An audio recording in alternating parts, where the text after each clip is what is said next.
પાટણ જિલ્લાના રાધનપુરના ધારાસભ્ય લવિંગજી સોલંકી પોતાના કાર્યકરો સાથે ઉત્તરાયણના પર્વની પતંગ ઉડાડી ઉજવણી કરી હતી। આજે ઉત્તરાયણના પર્વની સવારથી જ પતંગ રસિકોમાં પવન હોવાના કારણે મોટી ઉમંગ અને ઉત્સાહ જોવા મળ્યો હતો। ત્યારે રાધનપુર નગરપાલિકાના પૂર્વ કોર્પોરેટર અજયભાઈ રાણાના ટેરેસ પર રાધનપુરના ધારાસભ્ય લવિંગજી સોલંકી તેમજ તેમના પુત્ર નરસિંહભાઈ સોલંકી અને ભરતભાઈ ઠાકોર તેમજ ભરતજી વહાજી અને અન્ય ભાજપના કાર્યકર્તાઓ તેમજ અજય રાણાના પરિવાર મિત્રો સાથે ઉત્તરાયણ પર્વ નિમિત્તે ધારાસભ્યોએ પતંગ ઉડાડી ઉત્તરાયણ પર્વની ઉજવણી કરી હતી અને સમગ્ર વાતાવરણમાં કાપ્યો છે ના નાદથી ગુંજી ઉઠ્યું હતું। તેમજ ધારાસભ્યએ લોકોને સંદેશ આપ્યો હતો કે મારા વિસ્તારના તમામ લોકોની પતંગ અધ્ધર રહે અને સમગ્ર વિસ્તારના લોકો સુખી થાય તેવી શુભેચ્છા પાઠવવામાં આવી હતી।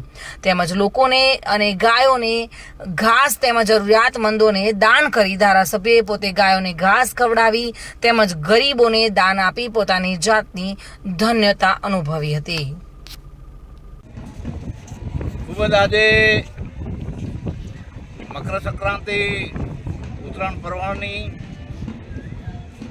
દરેક લોકોને હું શુભકામના પાઠવું છું અને આજે રાધનપુર મુકામે અમારે અજયભાઈ રાણાને ત્યાં બધા યુવાનો બાળકો મળીને જીવનની પતંગ ઊંચાઈએ લઈ જવા માટે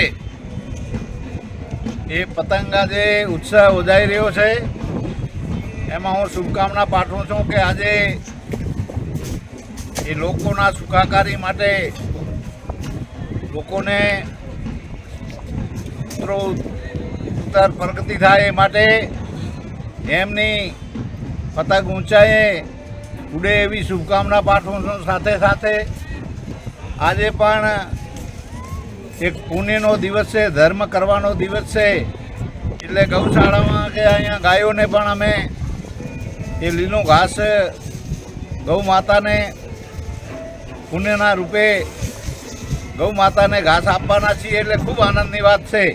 અને આજે દરેક લોકોને પણ ઉત્તરાયણ પર્વના દિવસે ગૌશાળામાં ગૌ માતાઓને કે ગરીબોને પુણ્ય કરવું જોઈએ, એ આપણા ભવિષ્ય માટે ખૂબ જ સારી બાબત છે। એટલે દરેકને શુભકામના પાઠવું છું અને દરેકનો પતંગ ઊંચાઈએ પહોંચે એવી શુભકામના અસ્તુ।